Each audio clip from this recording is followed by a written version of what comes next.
అందరికీ నమస్కారం. బుల్లెట్ రాజ్ ఛానల్కి స్వాగతం. మనం ఇప్పుడు ఉగాది పంచాంగ శ్రీ క్రోధినామ సంవత్సర శుభాకాంక్షలతో తులారాశి వారికి ఎలా ఉండబోతుంది, ఆదాయ వ్యయాలు ఏమిటి, రాజపూజ్య అవమానాలు ఏంటి, ఆదాయము 2, వ్యయము 8, రాజపూజ్యత 1, అవమానం 5. అంటే ఈ సంవత్సరం కూడా ఈ రాశి వారికి కొంత ఇబ్బందికరంగా కనబడుతుంది. కొద్దిగా తులారాశి వారు, కుంభరాశి వారు, వృశ్చిక రాశి వారు కొంతమంది అతిగా వీళ్ళంటే తొందరగా రియాక్ట్ అవుతుంటారు. అంటే జాతకాలు చూసేసి కామెంట్స్ కూడా వెంటనే పెడతారు. నా బొంద జాతకం, వీడికేం చెప్పరాదు, పక్కోడు బాగా చెప్పాడు, ఆయన బాగుందన్నాడు, గత సంవత్సరంలో ఉద్యోగం వస్తున్నా ఉద్యోగం రాలేదు. మీ జన్మ జాతకాన్ని ఎక్కువగా పరిశీలన చేసుకోండి. గోచార ఫలితాలు 40 నుంచి 50% వరకు మాత్రమే కరెక్ట్గా ఉంటాయి. ఇది తెలుసుకోకుండా వెంటనే ఈజీ కామెంట్ పెట్టడం, టగటగ కామెంట్ పెట్టడం ఈజీ. ఇదే కిరణ్ శర్మ పలాని ఛానల్లో బాగుందని చెప్పాడు, అవసరం లేదు. అంటే అన్ని విధాలుగా అనుకూలంగా ఉండని చెప్పడం కాదు, అంటే విపరీతమైనటువంటి ప్రభావం ఉన్నటువంటి మాసాల్లో వీరికి నష్టం ఎక్కువగా ఉంటుందని చెప్పడం. మరి ఆదాయం తక్కువ ఉండగానే మరి డబ్బులు రావా, జీతం రాదా? ఒక ప్రభుత్వ ఉద్యోగి ఉంటాడు, ఆ ప్రభుత్వ ఉద్యోగి నెలవారీ జీతం కరెక్ట్గా వస్తుందిగా, ఆయనకి ఆదాయం వ్యయంతో సంబంధం ఉంటుంది. రోజు అదే పచారీ కొట్టు, అదే కిరాణా సామాన్లు, అదే సిలిండరు, అదే ఖర్చులు, పిల్లల ఎడ్యుకేషన్. మరి సంవత్సరంతో ఎంతో పెద్ద గొప్ప మార్పే ఉంటుంది. ఏదైనా కొంతమందికి ఉంటుంది, బీటెక్ అయిపోయిన తర్వాత ఎంఎస్ పోవడానికి, డాక్టర్ అయిన తర్వాత సర్జన్కి వెళ్ళడానికి, వాళ్ళకి తండ్రికి తల్లికి తలకు మించిన భారంగా ఉంటుంది, కొంత ఖర్చు ఎక్కువగా ఉంటుంది. ఇది తప్పదుగా. పిల్లల ప్రయోజనత్వం కోసం డబ్బు ఖర్చులు తప్పేం లేదుగా. అలాంటి ఖర్చులు ఉండే అవకాశం ఉంటుంది. అంటే శుభమైనటువంటి ఖర్చులు పెట్టుకోవడానికి అవకాశాలు బలంగా ఉన్నాయి. అలా అని చెప్పేసి వీరికి ఒకే ఒక గ్రహం శుభత్వాన్ని కలిగిస్తుంది. ఈ శని ఒక్కడే అత్యంత శుభమైనటువంటి ప్రభావాన్ని కలిగిస్తాడు ఈ తులారాశి వారికి. ఎందుకు? పంచమ స్థానంలో ఉన్నాడు కాబట్టి కొంత ప్రయోజనాన్ని కలిగించేటువంటి స్థితి ఉన్నది శనికి మాత్రమే. మరి గురుడు కాదా అండి? గురుడు శుభుడైనప్పటికీ కూడా కొంత ప్రయోజనాన్ని కలిగించట్లేదు. ఎందుకంటే అష్టమ స్థానాన్ని పొందుకున్నాడు. ఆకస్మిక ధన ఖర్చులు వాడే ఇస్తాడు ఫస్ట్. మొన్నటిదాకా ఇతరుల వల్ల కనీసం పోయిన సంవత్సరంలో వాడో వీడో సహాయం చేసేవారు. ఈ మే వరకు కూడా పర్వాలేదు, కానీ మే నుంచే సమస్య ప్రారంభమవుతుంది. మే వరకు అంటే మే 15 వరకు పర్వాలేదు. మే 15 నుంచే ఇక ప్రారంభం. బాబు నేను అక్కడికి మా అబ్బాయిని పంపించాలి, అయితే మా అమ్మాయిని పంపించాలి, పెళ్ళి ఉంది మా అమ్మాయిది అని అవతలి వాళ్ళని, అనవసర వ్యక్తుల్ని కూడా అప్పు తీసుకొచ్చే ప్రయత్నంలో ఉంటారు. అది వీరికి ఎక్కువ కనబడుతుంది. ఆత్మస్థైర్యం బాగా ఉంటుంది, మంచి ఆత్మస్థైర్యం, అవసరార్థం ధనం వస్తుంది. దాని ఎక్స్పెక్టేషన్కి రీచ్ చేయడం కష్టం, అది కొద్దిగా ఇబ్బంది కలిగిస్తుంది. అలాగే ప్రభుత్వ ప్రైవేట్ సంస్థల్లో ఉద్యోగం చేసేవారు ఒత్తిడి ఎదుర్కోవాల్సిన అవసరం ఉంది. కొత్త ఉద్యోగ ప్రయత్నంలో చాలా కష్టపడాలి, కొత్త మోడ్యూల్ నేర్చుకోవాలి. అంటే ప్రైవేట్ సెక్టర్లో పనిచేసేవారు కొత్త మోడ్యూల్ నేర్చుకోవాలి, అంటే అప్డేట్ అవ్వాలి. ఆర్టిఫిషియల్ ఇంటెలిజెన్సో, టెస్టింగ్ టూల్సో, ఇంకా కొత్తది అడ్వాన్స్డ్ టెక్నాలజీ నేర్చుకునే ప్రయత్నం చేస్తే ఉద్యోగంలో భద్రత ఉంటుంది, లేదా ఉద్యోగం ఊగిసలాడుతూ ఉంటుంది. జాగ్రత్త. అలాగే కళాకారుల, క్రీడాకారులకు కూడా లేనిపోయినటువంటి అనవసరపు ఆశ చూపే విదేశాల్లో మీకు మంచి కళా ప్రదర్శనలు చెప్పేసి ఇబ్బంది పెట్టడం లాంటివి జరుగుతాయి. కాబట్టి కళాకారులు మోసపోయేటువంటి ప్రయత్నంలో వెళ్ళకండి. క్రీడాకారులు కూడా డోపింగ్ టెస్టుల్లో పట్టుబడతారు, జాగ్రత్త. పడకూడనటువంటి ఈ మత్తు పదార్థాలు కానీ లేకపోతే మాత్రలు కానీ తీసుకోకండి, మంచిది కాదు. రాజకీయ నాయకులకి ఎలా ఉందండి? కొంత వీరు అధిక శ్రమ, అంటే చాలా శ్రమ చేస్తే తప్ప గెలవడం దుర్లభం. అందుకే నన్ను రాజాశ్యామల యాగం, శతచండీ యాగం తప్పకుండా 5 రోజుల దీక్షతో చేయండి, చాలా మంచి శుభయోగాన్ని కలిగిస్తుంది. లేదా మీరు కష్టమే, ఈ రాసినటువంటి రాజకీయ నాయకులకి కష్టమే చెప్తానే. ముఖ్యమంత్రి అయినా సరే, ప్రధానమంత్రి అయినా సరే, ఈ రాసిన వారికి కష్టమే, అందులో ఎటువంటి సందేహం లేదు. ఎమ్మెల్యే కూడా గెలవడం డౌటేనా? కాబట్టి ఆలోచించుకోండి. ఎందుకంటే ఈ సంవత్సరంలో ఈ రాశి వారికి అంతగా ప్రభావవంతమైన స్థితి కాదు. జన్మజాతకంలో కనుక మీకు గురుడో ఉచ్చస్థితిలో ఉన్నా, కుజుడు మకరంలో ఉచ్చలో ఉన్నా, రవి మేషంలో ఉచ్చలో ఉన్నా పర్వాలేదు, కొంతవరకు ప్రయోజనం ఉండవచ్చు. కానీ ప్రస్తుతం గోచార ఫలితాల్లో మాత్రం అటువంటి ప్రయోజనం కలిగించడం లేదు. ఆ విషయాన్ని గుర్తుపెట్టుకోండి. అలాగే ఈవెంట్ వారికి, బోర్బావులతో వారికి, తోలు రెగ్జిన్ షూ పరిశ్రమ వ్యాపారంలో, అలాగే కన్స్ట్రక్షన్, రియల్ ఎస్టేట్, మద్యపాన, హోటల్ వ్యాపారంలో కొంత నష్టాలు ఉన్నాయి. మరి వీరికి సంవత్సరం మొత్తం పాపం ఉంటే మరి ఇట్లా స్వామి నడవదా అంటే నడుస్తుంది. ఏప్రిల్, అలాగే మే కొంతవరకు, ఆగస్టు, తర్వాత నవంబర్, డిసెంబర్, తర్వాత ఫిబ్రవరి, ఈ మాసాలు వీరికి శుభాన్ని కలిగిస్తాయి. మీరు ఏదైనా చేయాలనుకున్నా, శుభకార్య ప్రయత్నం కానీ, సంతాన ప్రయత్నం కానీ, ఉద్యోగ ప్రయత్నం కానీ, ఉద్యోగంలో మార్పులు కానీ, కొత్త వ్యాపార ప్రారంభం కానీ, భాగస్వామితో వ్యాపారం కలవడం కానీ, ఇవన్నీ కూడా మీరు ఈ మాసాల్లో ఏర్పాటు చేసుకుంటే లాభంగా ఉంటుంది, లేదా నష్టపోతారు. మళ్ళీ ఆ వార ఫలితాల్లో, మాస ఫలితాల్లో మీకు గ్రహ సంచారం వల్ల నెగిటివ్ రావచ్చు. ఒక వారం 10 రోజులు జాగ్రత్తగా ఉండండి. ఏదేమైనా గురుడు మీకు అష్టమ స్థానంలో ఎఫెక్టివ్ ఎక్కువగా ఉంటాడు. ఆ విషయాన్ని చాలా జాగ్రత్తగా చూసుకోండి. లేనిపోని అనవసరపు ఖర్చులు కూడా పెట్టిస్తాడు.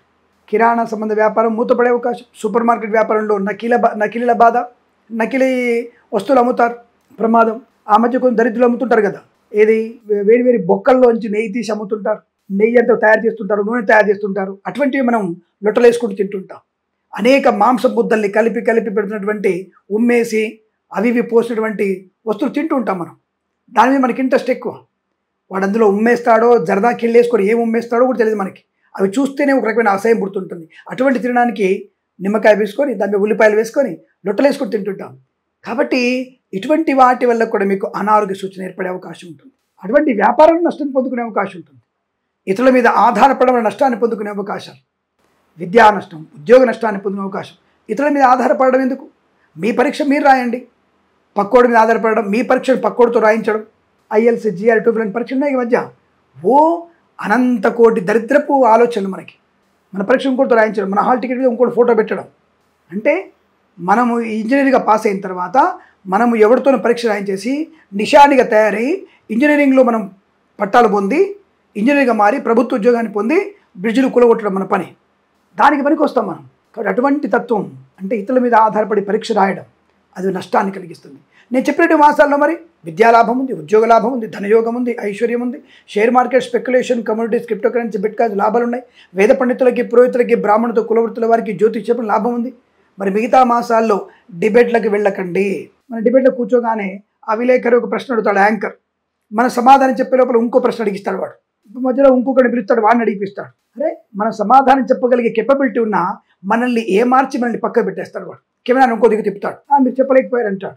అటువంటి డిబేట్లలో మీరు పాలు పంచుకోకండి. మనం చెప్పే ప్రశ్నని, ఆ సమాధానాన్ని పూర్తిగా విన్నంత వరకు కెమెరా మన వైపే ఉండాలి. అలాంటప్పుడే మనం డిబేట్లో పాలు పంచుకోవాలి, లేదా పాలు పంచుకోకూడదు. విషయ అవగాహన ఉండాలి, ఒక ప్రూఫ్ ఉండాలి. ఒక పుస్తకంలో, ధర్మశాస్త్రం గురించి పుస్తకంలో ప్రూఫ్ ఉండాలి. ఎవడో చెప్తాడు, బోబులు పోపులు చాలామంది చెప్తారు, జన అజ్ఞాన వేదికలో చాలామంది మొత్తుకుంటారు, గ్రామసింహాలు చాలా ఉన్నాయి. దానికి ధీటైన సమాధానం చెప్పగలిగేటువంటి మగవాడు జ్యోతిష్కుడుగా ఉండాలి. నేను ఆడవాళ్ళతో అవమానించట్లేదండి, మంచి ఆడవాళ్ళు జ్యోతిష పండితులు వాళ్ళు కూడా ఉన్నారు. అంటే బ్రహ్మాండమైనటువంటి ధీరత్వం కలిగిన వ్యక్తులు కావాలి జ్యోతిష పండితులు, ఆడగాని మగ కానీ. అలాంటప్పుడు డిబేట్లో కూర్చోండి, లేదా ఈ సంవత్సరం డిబేట్లలో కూర్చోకండి. వేద పండితులు జాగ్రత్త, అలవాట్లని మార్చుకోండి. మన అలవాట్లు మనకి ప్రమాదాన్ని కలిగిస్తున్నాయి. దుష్టమైనటువంటి అలవాట్లు, మద్యపానం, ధూమపాన సేవన 10 మందిలో మనని బక్కపల్చనగా, అంటే 10 మందిలో మనకి బలహీనమైపోయి అవమానాన్ని పొందుకు మనల్ని చూసే ఇటువంటి దుష్టులను చూసే మన మీద జోకర్లుగా చూపిస్తున్నారు సినిమాలలో. లేకపోతే మనల్ని చూపించే ధైర్యం ఉందా? అంత ధైర్యం ఎలా వచ్చింది? ఒక్క తిరుగుబాటు చేయండి. కొంతమంది నిర్మాతలు, హీరోలు ఇప్పటికి కూడా కోలుకోలేని దెబ్బ కొట్టుకుంటున్నారు. కోలుకోలేని దెబ్బలు ఉన్నారు వాళ్ళు. కోర్టు ఖర్చు పెట్టిన వాళ్ళు విజయం సాధించలేకపోతున్నారు. బ్రాహ్మణ శాపం అట్లాంటిది. కాబట్టి మనం మన ఉన్నత విలువల్ని కాపాడుకునే ప్రయత్నం చేయండి. సో తర్వాత ప్రస్తుతం ఈ రాశి వారికి ఉద్యోగంలో ఒత్తిడి ఎక్కువగా ఉంటుంది. కొత్త ఉద్యోగ ప్రయత్నంలో కొద్దిగా అవస్థలు పడాల్సి వస్తుంది. అంటే సంవత్సరం మొత్తం కూడా ఇబ్బంది లేదండి. కొన్ని మాసాల్లో మీకు లాభం ఉంది, ధైర్యం ఉంది, కుటుంబ సౌఖ్యం కూడా ఉంది, ఇతరుల సహకారం ఉంటుంది, సోదరుల సఖ్యత ఉంటుంది. కానీ అనవసరంగా అల్పమైనటువంటి 10 గజాలు 20 గజాల ఆస్తి కొరకు కోర్టుకు వెళ్ళకండి.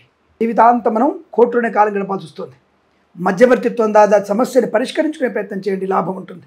నువ్వు జ్యోతిష్యం చెప్తున్నావా, లేదా ఉన్న విషయాలు చెప్తున్నావు అంటే ఇది జ్యోతిష్యంలో ఒక భాగం.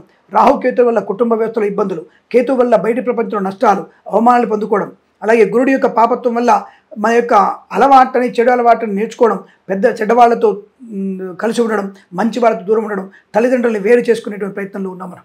కాబట్టి ఇవి మార్చుకునే ప్రయత్నం చేయమని చెప్పడం మీ జ్యోతిష్యం అంటే.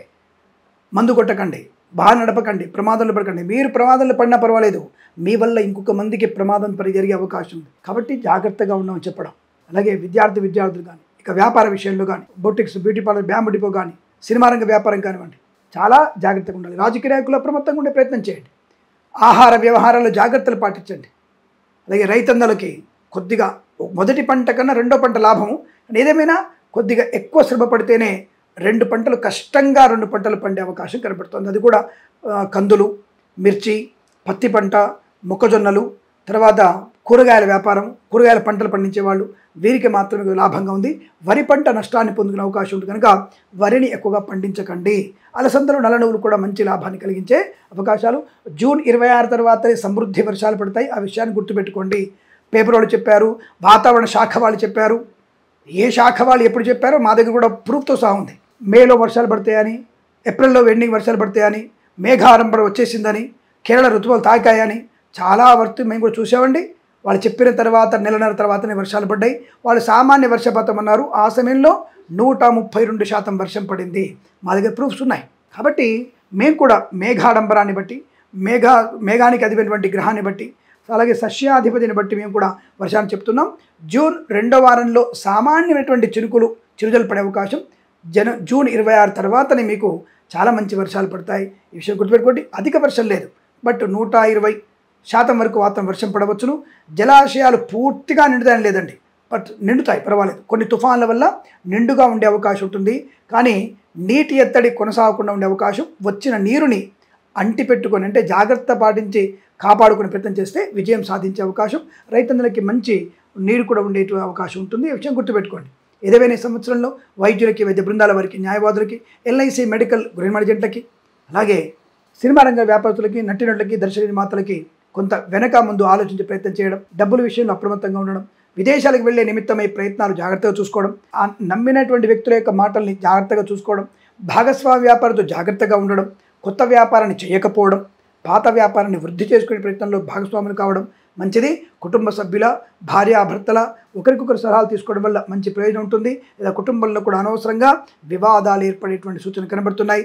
ఈ సంవత్సరం మొత్తం కూడా మీరు గురుగ్రహ జపం, రాహు జపం, శనిగ్రహ జపము, అలాగే మనకి గురు దత్తాత్రేయ స్వామి చరిత్ర పారాయణం చేసుకోవడం, క్షేత్ర దర్శనం, ఒక 2-3 సార్లు శ్రీశైల దర్శనం, 2 సార్లు తిరుపతి దర్శనం, ఒకసారి గాణగాపురం దత్తాస్వామి దర్శనం చేసుకుని రావడం వల్ల మంచి ప్రయోజనాన్ని పొందుకుంటున్న విషయం గుర్తు తీసుకుంటూ, అలాగే మీకు దగ్గర ఉన్నటువంటి మంగళగిరి కానీ, ఇక్కడ తెలంగాణ ఉన్నటువంటి యాదాద్రీశ్వరుని కానీ దర్శనం చేసుకుంటే శుభం జరిగే అవకాశం ఉంటుంది.